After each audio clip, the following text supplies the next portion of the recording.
Hi everybody. So in this video, I want to go over my solutions to the first midterm. And specifically, I want to kind of go through some of my thought process as far as what I was thinking when writing these questions, and also how I would think about solving these questions if I were seeing them for the first time. So let's go ahead and get started here. The first problem, we have a point charge at the origin.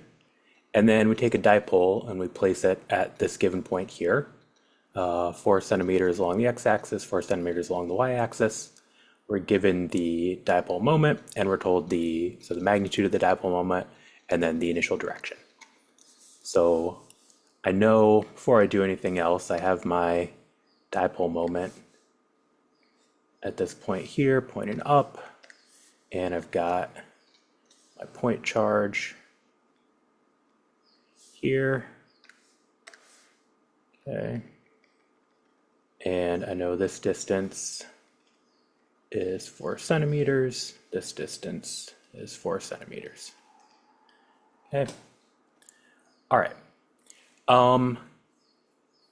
Now question one is asking, what is the magnitude of the torque exerted on the dipole by the point charge? And does the torque rotate the dipole clockwise or counterclockwise? So I know to do this, I'm going to need to calculate the torque. We have a formula that we can use for that, which just says the torque, right, the magnitude of the torque is P times E times sine theta. Okay. Apologies for the sirens. Maybe I'll just mute for a moment while they go by.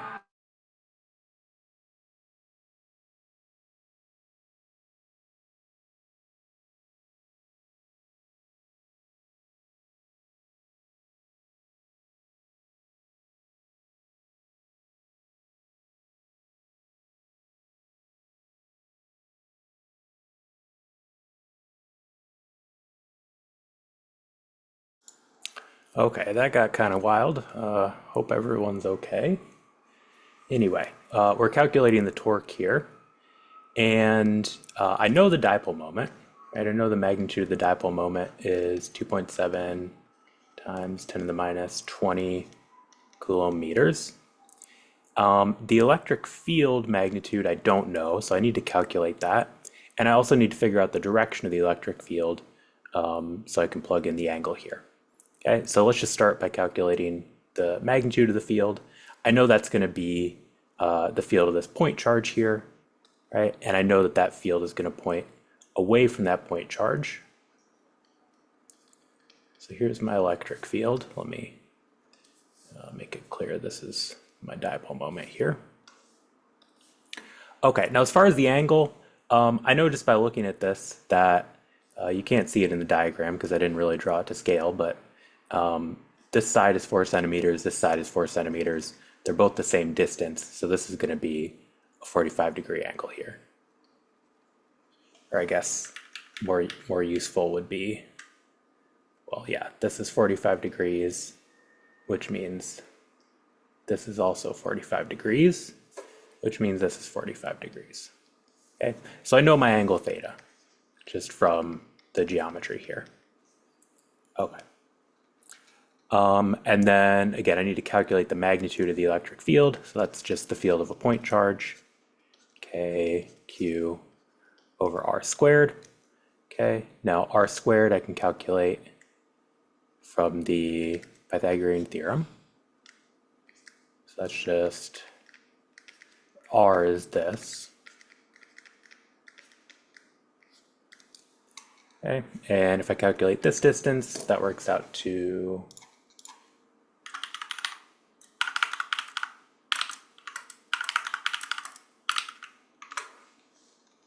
about 5.7 centimeters.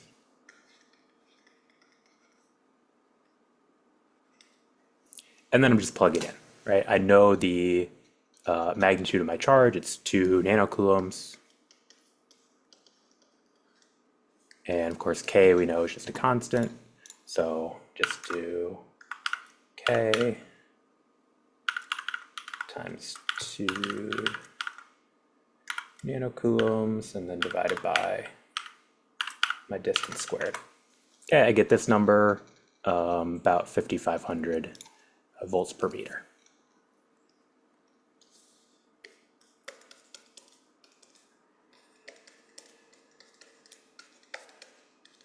And now I have everything I need. I can just go ahead and plug in, right? My torque, again, that's P times E times sine theta. Okay, P was that 2.7 number.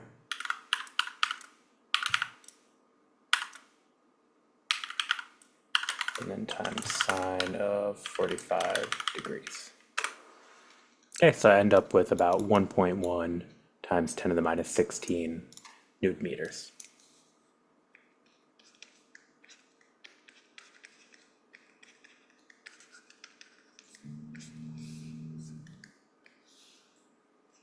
All right, so that's how I get the torque, right? And this was just recognizing that I can calculate the torque with this formula, which means I need to get the electric field.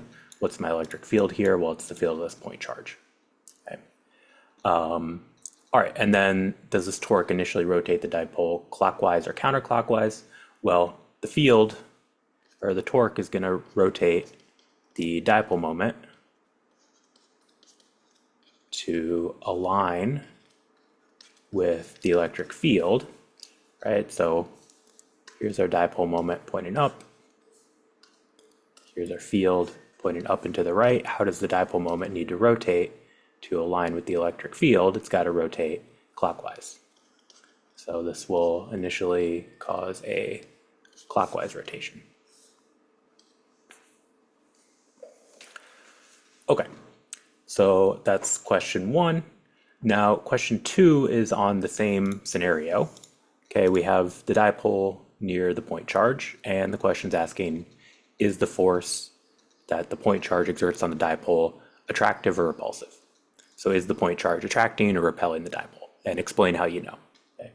Now, importantly, I'm not asking about the torque here. I'm asking about the force, right? Is the point charge going to be pulling the dipole toward it, or is it going to be pushing the dipole away? I'm not asking about how the point charge rotates the dipole.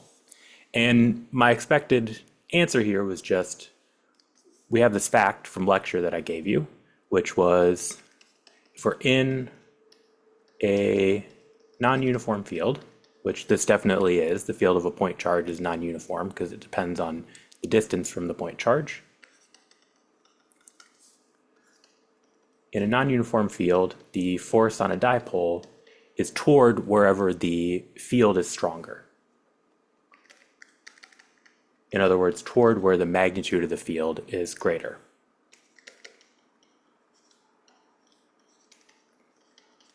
Okay, so where is the field stronger in this problem? Well, the field's stronger closer to the charge, right? Our electric field is larger the closer we are to the charge, and it gets smaller the further out we go. Maybe not quite that small, but you get the idea. Okay, so our dipole is going to be attracted. There's going to be a force on it.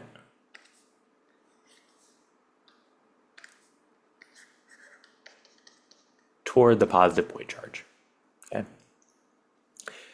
Now, if you didn't remember this fact, how could you think about this? Well, our dipole is going to rotate to align with the electric field. Okay. And then we're going to have this scenario. Okay, so here's the dipole. Since the dipole is aligned with the electric field, that means that, right, our dipole moment will be pointing up and to the right like this, which means the negative charge in the dipole is going to be closer to our positive source charge. So if we think about the net charge on the dipole, there'll be an attractive force of the source charge on the negative charge in the dipole. There'll be a smaller repulsive force on the positive charge because this one's further away. And so the net force here is going to be toward our positive charge, right? This is why, like, thinking about it like this explains this fact, right? Okay. So anyway, but ultimately the answer however you think about it, is that the force should be attractive. Okay. Question 3. So we have a charge inside a parallel plate capacitor. I'm just looking at the picture here before I start reading anything. I see I have a charge inside a parallel plate capacitor. Looks like it's initially moving to the right, and I see the path of the particle is moving down like this, and we have an electric field pointing down. Okay, so already I'm thinking about when I see a path like this, I'm thinking about a particle moving in constant acceleration motion because of this electric field, right? I know that if I'm inside a parallel plate capacitor, I'm going to have a uniform electric field. I'm going to have constant acceleration motion. Okay. I also know from the direction of the field, again, without reading anything about the problem, just looking at the diagram, I know there's only going to be an acceleration in the y direction, and the charge is going to be in uniform motion in the x direction. Okay. All right, so let's see what they're asking us here. We have an electric field inside a parallel plate capacitor, and we're given the magnitude of the field. So that's nice. I don't have to do any calculating for that. I can just write down the number. Okay, and it points down. So I have a negative y component, which I already knew from the picture. And we want to consider a coordinate system where the bottom plate of the capacitor is at y equals 0. So that's here. And the top plate is at 1 millimeter. And we have a charge here. So 1.2 microcoulomb charge with mass 1.6 times 10 to the minus 9 kilograms. It enters the capacitor plates traveling horizontally at 4,600 meters per second. Okay, so I know first of all, the initial speed is 4,600 meters per second. I know that in terms of the components of the velocity, if it's traveling horizontally, it's going to have only an x component and no y component to its initial velocity. Okay. And I know the initial height of this charge, again, also from the diagram, is 0.75 millimeters. Okay. Let's see what they're asking us now. What horizontal distance does the charge travel before colliding with the bottom plate of the capacitor? Okay, so what is this distance here, basically, is what we're asking for. Okay. All right, well, what I want to do to solve this is I need to find the time it takes the charge to get to this point here, right? So just before it collides with the capacitor plate. And I know it has to move down this given distance in the y direction. And I know it's moving in constant acceleration motion with 0 velocity in the y direction, right? So I know I'm going to solve for the time to collide with the bottom plate.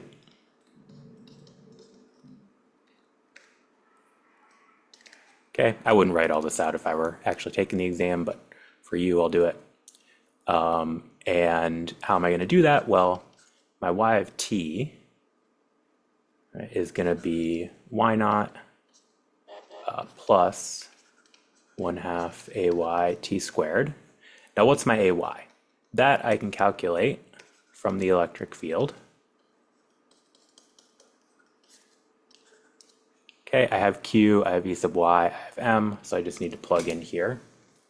So q was 1.2 microcoulombs. E sub y will be minus this number, so minus 8.5 times 10 to the 6. Okay, and then I'm going to divide by m, which was 1.6 times 10 to the minus 9. Okay, so I get, is this right? Oh no, this is 10 to the positive 6. Okay, so I get this number, minus 6.4 times 10 to the 9. meters per second squared.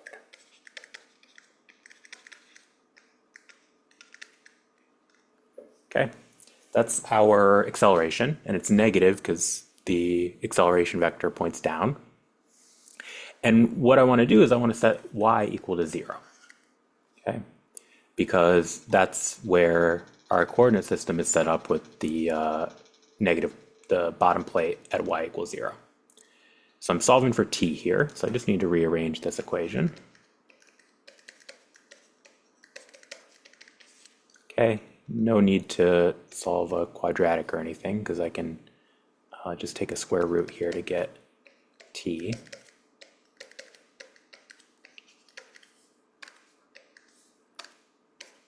Okay, and then t is going to be this thing, square root of minus 2 y naught over a sub y. And then I can just plug in.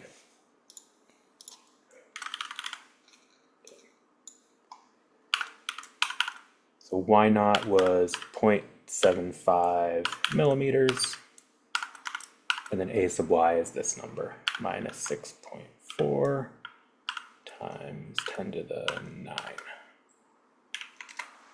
So I get this time, about 4.8 times 10 to the minus 7 seconds. And again, what I'm going to do, I'm trying to find x, right? So once I have the time to get to this point, I can just plug into my x to t equation. And again, I have no acceleration in the x direction, right? E sub x is 0, which means a sub x is 0, which means I have uniform motion in the x direction. So x of t is just going to be v naught x times t, and I just need to plug in my t, right? Just multiply v naught x by the t that I got, and v naught x was our 4,600 meter per second number. So 4.8 times 10 to the minus 7. Okay, so I get 2.2 millimeters.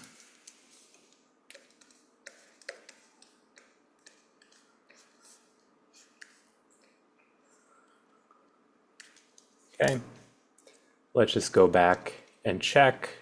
So I tried to make the diagram roughly to scale. It's not exactly to scale, but pretty close to scale. And yeah, this looks pretty, you know, if this is 2 millimeters, this is 1 millimeter, that roughly works out. Okay. All right.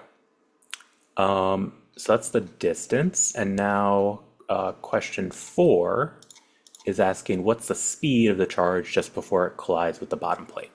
So there's two ways to do this. When I was writing this initially, my thought was this would be the energy conservation problem on the exam, because none of the rest of the questions really involve energy conservation. But you could also do it using kinematics. And in fact, it's probably a little bit faster if you know how to do it using kinematics. But let me show you the energy conservation way, then I'll show you the kinematics way. So if I want to do it using energy conservation, I know delta K plus delta U is 0. I don't have any external forces here. And this is going to be 1/2 m v final squared minus 1/2 m v initial squared. And then my delta U, there's a couple different ways I could write this, but they all end up giving me the same thing. So I had this formula for delta U in a uniform field, which we know it's a uniform field because we're inside a parallel plate capacitor.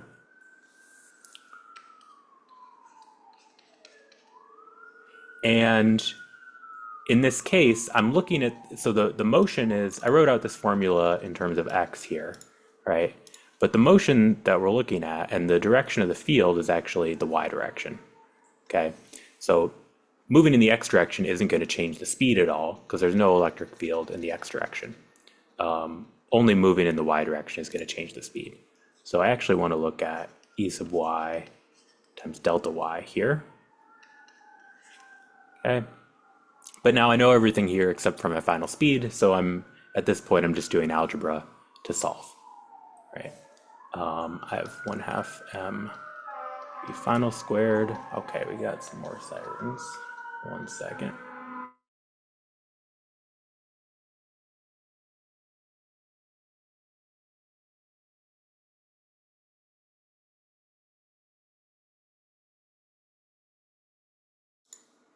Okay, that time was a little bit less intense. Okay, so just rearranging this.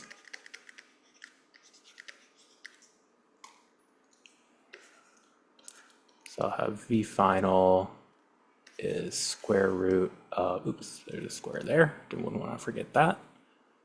V initial squared plus multiply by 2 divided by m q e y delta y, right? And my delta y here, keep in mind, is going to be negative because my charge is moving down. So negative 0.75 millimeters. E sub y is also negative, like we had in the previous question. And I'm just going to plug in now. So square root of 4600 squared plus 2 over 1.6 times 10 to the minus 9. Always double check your parentheses. The charge was, what was that? 1.2 microcoulombs. And then E sub y is, the minus signs cancel out, so I'm just going to leave them off. So 8.5 times 10 to the 6th, and then times delta y, which was 0.75 times 10 to the minus 3. Okay, hopefully I got everything there. I think that's the right answer. So I end up with V final is 5,500 meters per second. Okay, let me just double check that. There's always the chance for calculator mistakes when we're doing things like this. Q, E, Y, square root. Okay, I think that's right. I don't remember what the actual number was, but hopefully that's it. All right, so that's the energy conservation way. You could also do it using kinematics. So at this point, we have the time when the charge collides with the bottom plate. So I can calculate the components of the velocity at that time and then use that to get the speed.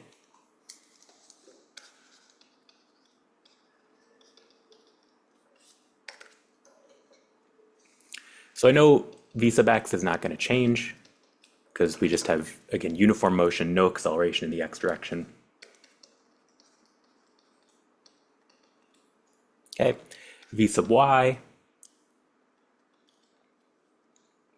So that's v naught y plus ayt, but our v naught y was 0 here, so that's just ay times t.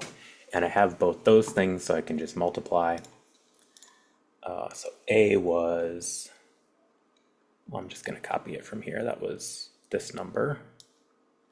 So 6.4 times 10 to the 9.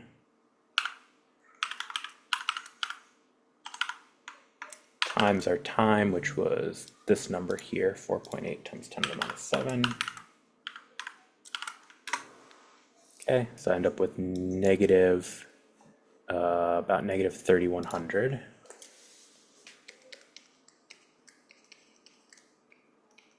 Okay, negative because I'm calculating the y component of the velocity here. The charge is moving down, so we should get a negative answer for that. And then the speed is the magnitude of the velocity, which we can just calculate using the Pythagorean theorem. There's no such thing, by the way, as speed in the x direction or speed in the y direction. Those things don't make any sense. Speed always just means the magnitude of the velocity. Okay. All right, so if I do square root of 4,600 squared plus 3072 squared. Okay. So I get the same thing, 5,500, right?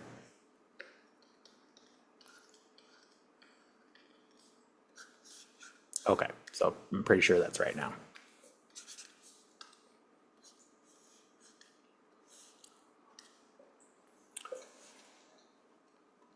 All right. So either way would work.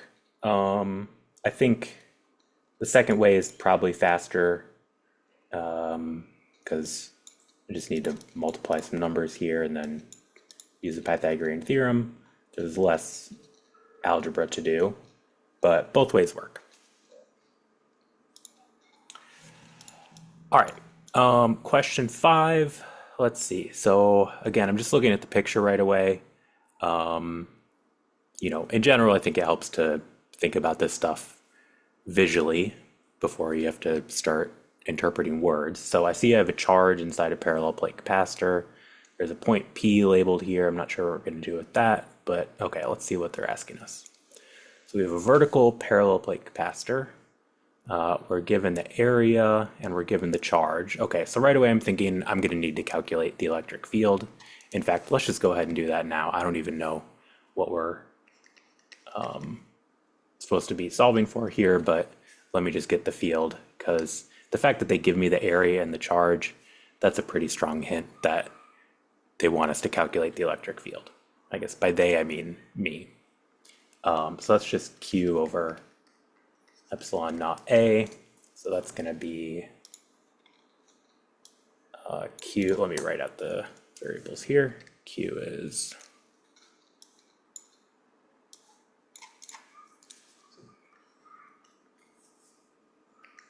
Q is 5 times 10 to the minus 10 coulombs.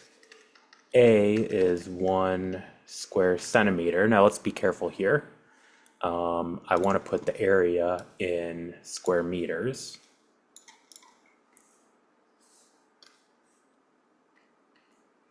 Okay, now a centimeter is 10 to the minus 2 meters. So a square centimeter is 10 to the minus 4 square meters. Okay, so be careful. That's a conversion that not everyone, but a lot of people mess up. Okay, so now I have this and I can just plug in.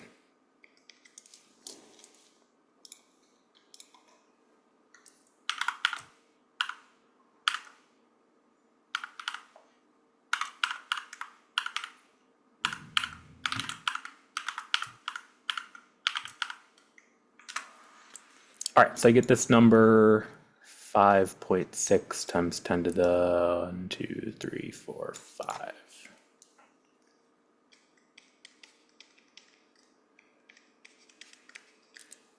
Okay, so I haven't even read the question yet. I don't know if we're going to need this or not, but if we did need it, I at least got some points for it. Okay.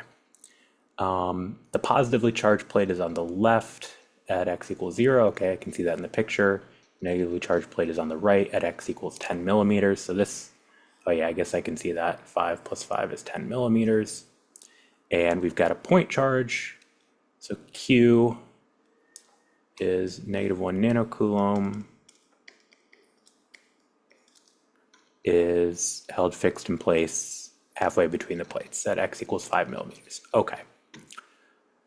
So what do they want? At what position along the x-axis inside of the capacitor is the net electric field 0? Okay, so right away, I'm thinking about my capacitor field. I know it's going to point from positive to negative.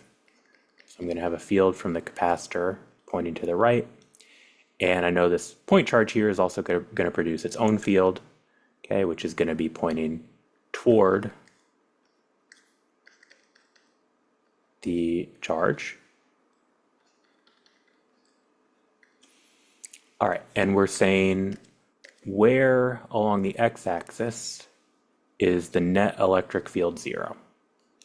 So the first thing I want to do is I want to decide, should I be looking to the left of the point charge or to the right of the point charge? And I can see right away my capacitor field points right, my point charge field points right over here. So these can't cancel out, but my point charge field points to the left over on the right side. So there we can get them to cancel out. So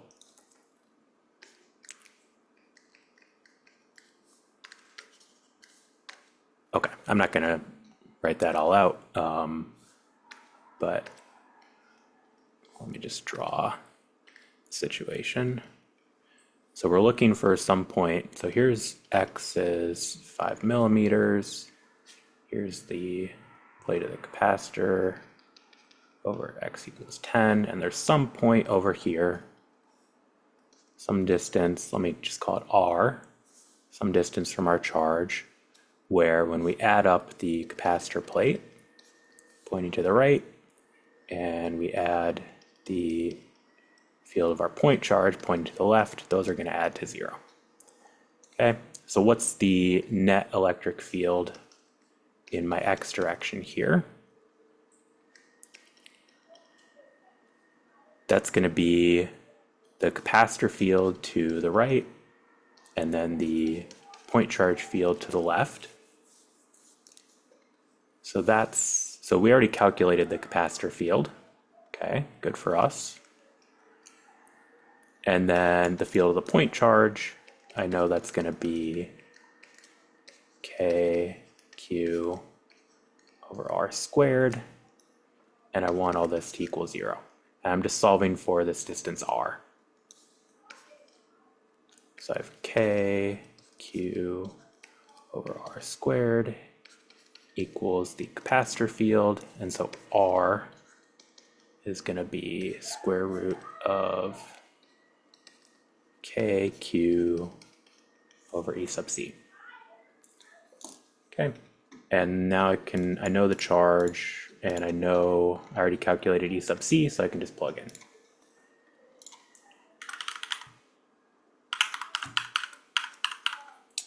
What was the charge? It was minus 1 nanocoulomb, but we're taking the absolute value, so just 1 nanocoulomb, and then divide by this number. I'll just do this. Okay, so I get this number, so 3.99 millimeters, or 4 millimeters. Okay, so that's the distance to the right of our negative point charge. Okay, so what's the X coordinate that we're at this point? Well, our point charge is at X equals 5, and we're going 4 millimeters to the right of that. So the X coordinate is going to be 5 millimeters plus R, which is just going to give us 9 millimeters. Okay, that's our answer. Okay, so that's the position where the field is 0. And then the next question is asking, okay, find the magnitude and angle of the net electric field at the point P. Okay, this is where that point P comes in, located 5 millimeters directly above the charge Q. Okay, so I guess we're looking at this point vertically above our charge. So I'm still going to have the capacitor field. I'm still going to have the field of the point charge. But now at this point P,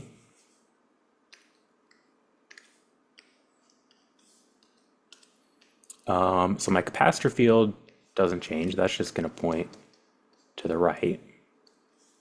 Okay, and the field of my point charge Q points toward the charge because it's a negative charge. So it's going to be down. Okay. So I'd expect, before I even do the calculation, right, I know just from the vector diagram, so I don't know the scale of these two vectors, but I'm going to get something that's pointing down and to the right, right? So just as kind of a sanity check at the end, we can make sure that it comes out like that. But okay. And so I have, the nice thing here is my two components are independent. So my X component only depends on the capacitor field. My Y component only depends on the field of the point charge. So E sub X is just going to be plus the field of the capacitor, which we already calculated. If we, for whatever reason, didn't calculate it in part or in question 5, we could calculate it again here, but we already have it. And then E sub y is the field of the point charge.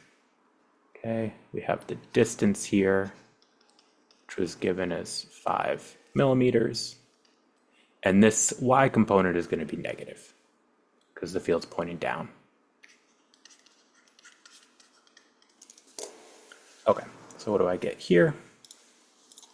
So 9 times 10 to the 9 times 1 times 10 to the minus 9, and then divide by r squared. So that's 5 millimeters squared.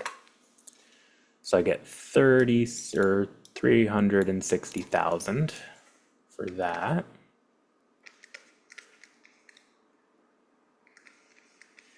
Volts per meter.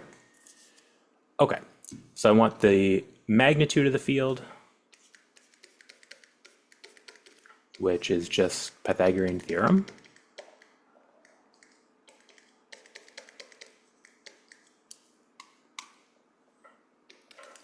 Okay, so I had, what was it, 5.6 times 10 to the 5 plus 3.6 times 10 to the 5. So I end up with this, 6.7 times 10 to the 5 volts per meter. Okay, and the angle, so it says we want the angle from the positive x-axis. So remember the formula for that is this inverse tangent formula. And again, I'm just going to plug in here. So make sure we get the negative y component here. Times to the 5. And then this was 6 times 10 to the 5. So this is in radians, and then put it in degrees. Okay, so I get negative 33 degrees. So 33 degrees below the horizontal. Okay.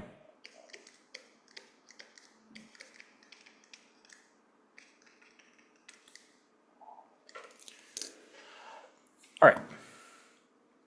And that's everything. Okay.